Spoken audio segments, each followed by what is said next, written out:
Hello, it is me again. Hello, hello, hello. So, oh. All right. So, welcome back. Don't you like my little hair pieces? Look at this. Look at this. I'm feeling a little festive. It's December 1st, and I'm feeling like I'm gonna really be in the spirit this year. Like I'm being intentional about making sure I am in the holiday spirit. Like I'm making sure that I embody it, right? Like, look at me. Like, I'm starting out right, right? You see? Right, right, you see?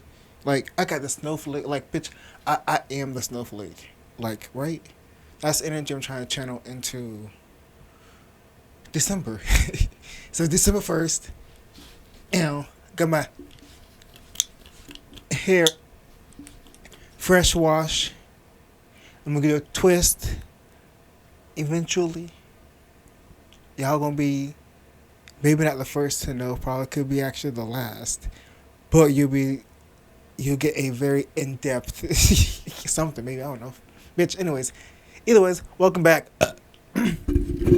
I'm excited. Yeah, so I just wanted to chat a little bit about more about House of Sonique because I realized some people don't know exactly how I built House of Sonique. Right? You know what we did, but like the journey is spotty because it's been 7 years, right? And a lot of y'all weren't even here 3 years ago, let alone five, let alone seven.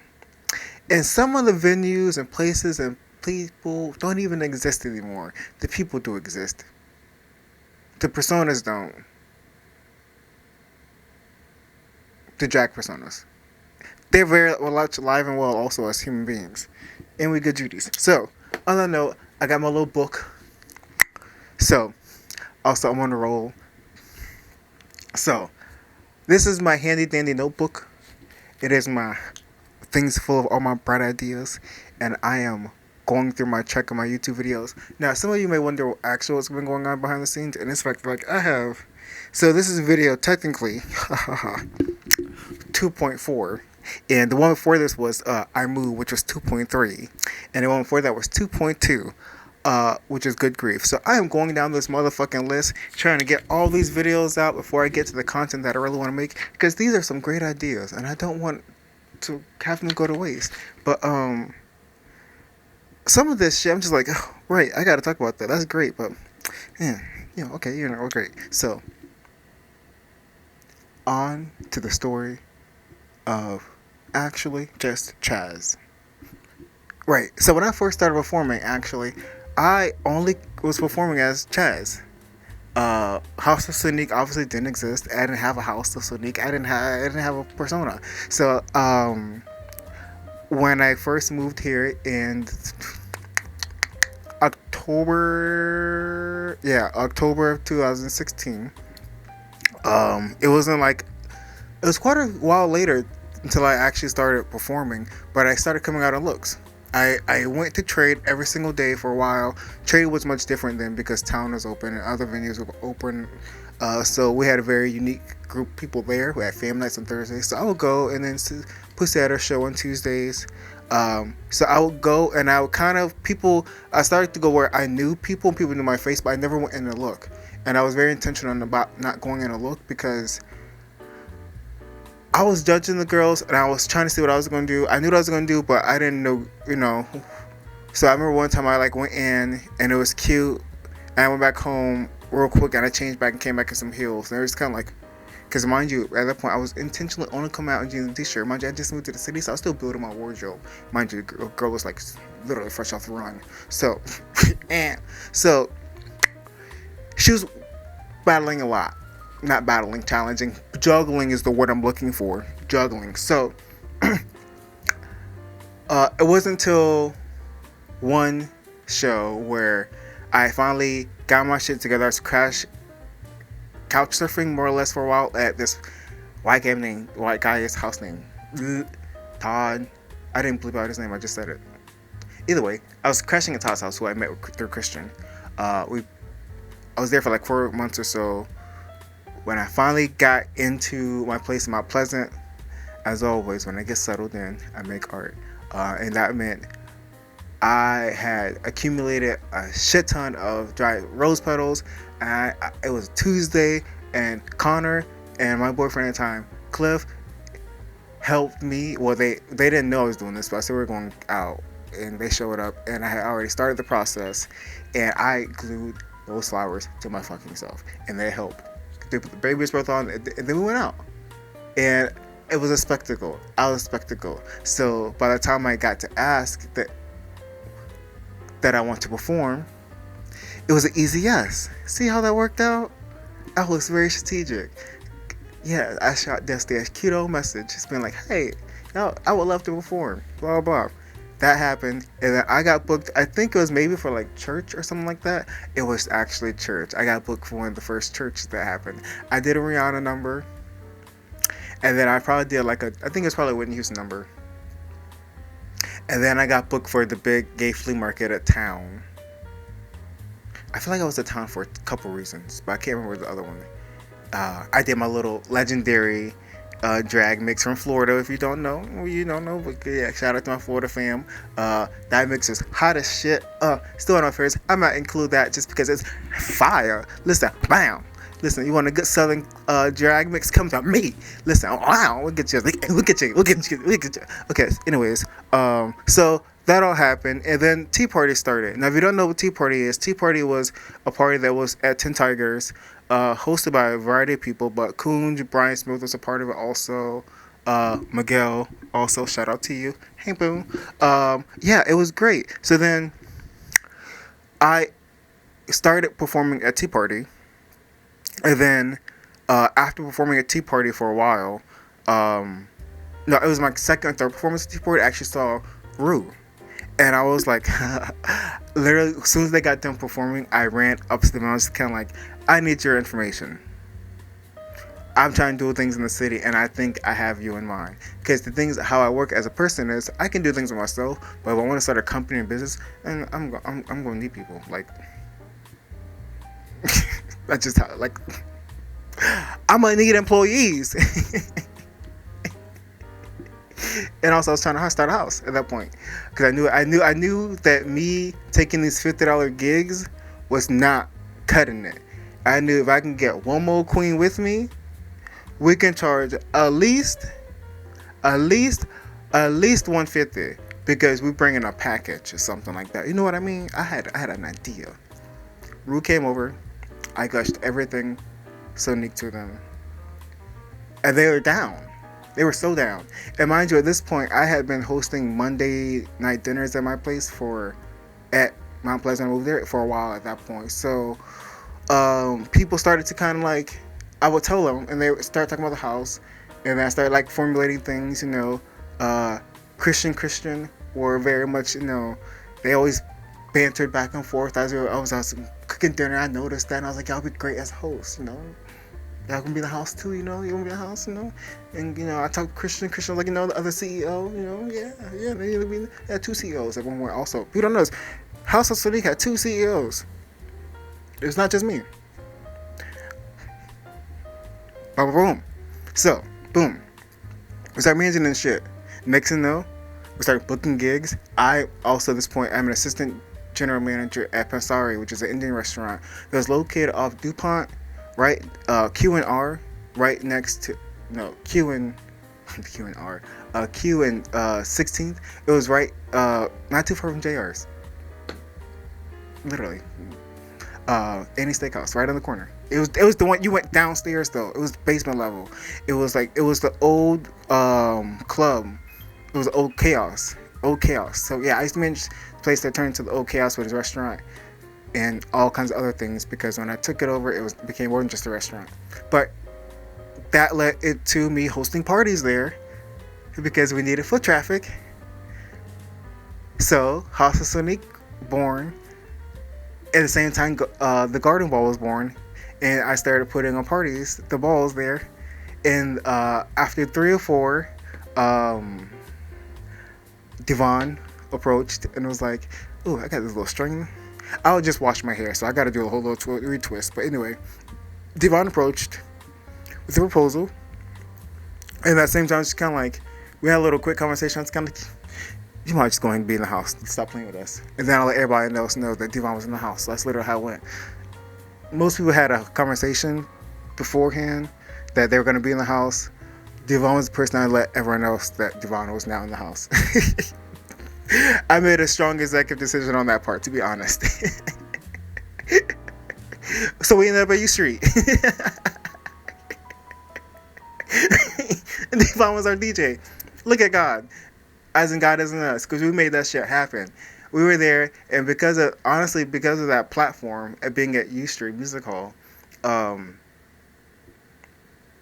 we ended up getting noticed by BYT also.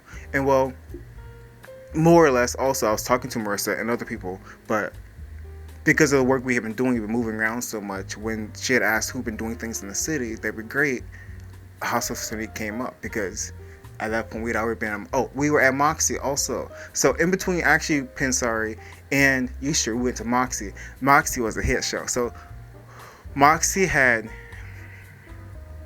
was opening in the city.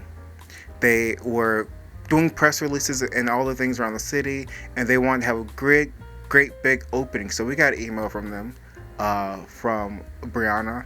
At that point, there was GM at the time, but she messaged saying that she would love to have us up on the rooftop and have me create experiential experience for everyone. So we had a couple meetings, and then we had a couple photo shoots, and we had a big ass party, and it was a grand day opening of Moxie, and it was great because it was a great new venue, and it was still, I mean, we weren't a new party, but we were a party that were moving, and so bitch, that party was lit. So yeah, it was great.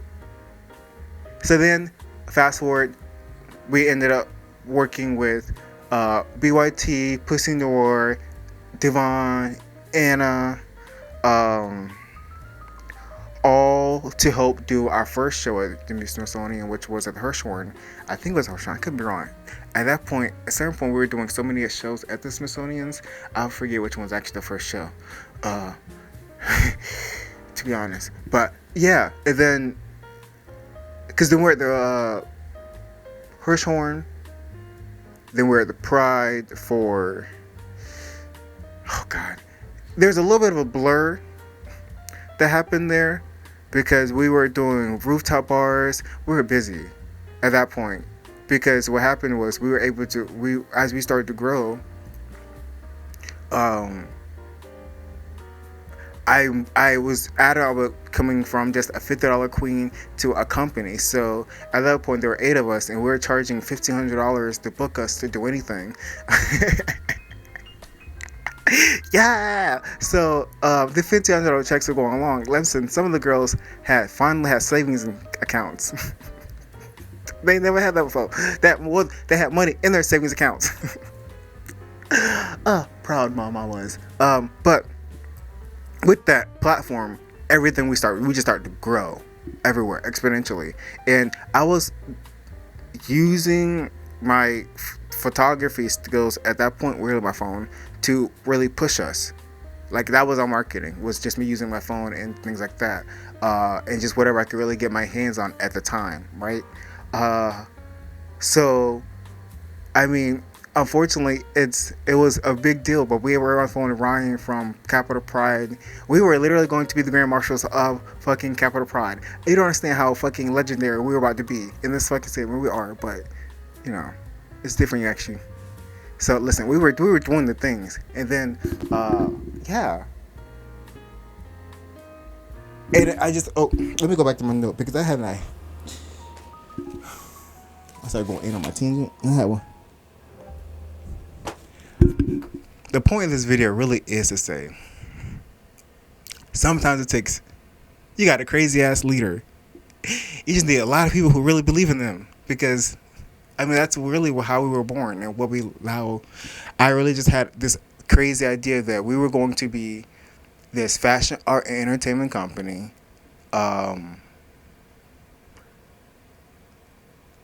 That when you put us in any space, we were going to provide entertainment that was top notch, queer, centered.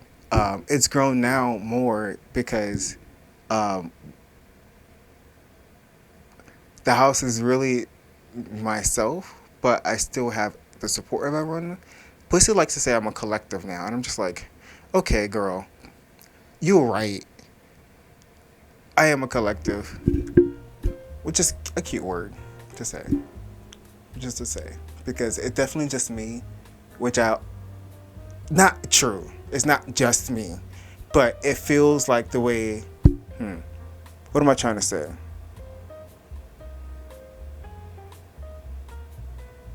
It's changed so much that I actually can't recognize it sometimes, and it feels like it's just me, but I know it's not because that's the House of Sonic has never been just me. When it was just me, it was literally just called Chaz. So, um, but it does take a person who's going to have a vision and allow people to believe in them and then know that what's going on in the scene, they need to be aware of what's going on in the scene, and they need to be aware of what the scene needs that's different. And I am always excited to bring things that are different to the scene. And I've been excited to see how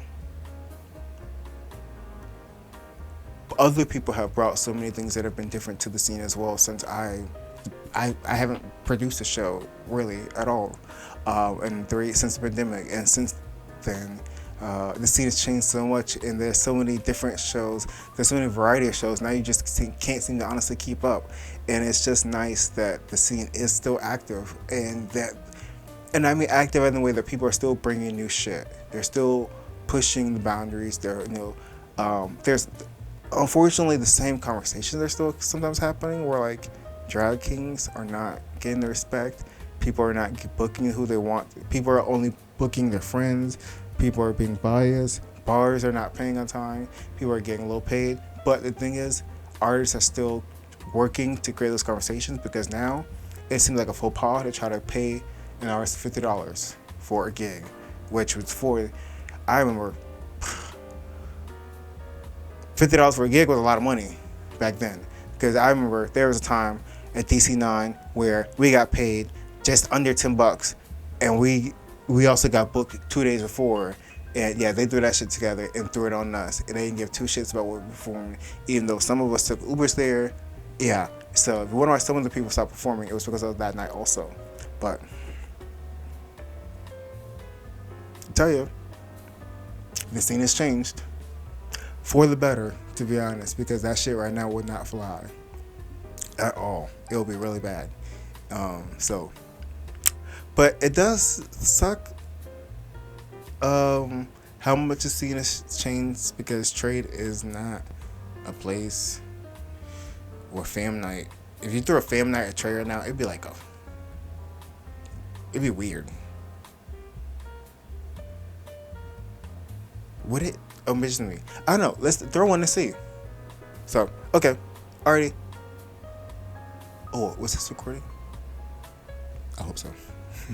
Alright, make sure you please follow me on the socials. So, I am on Patreon, I am on Twitter, I am on the ho hands. Yeah, check out the things. I have some more things coming up. I'm building my website.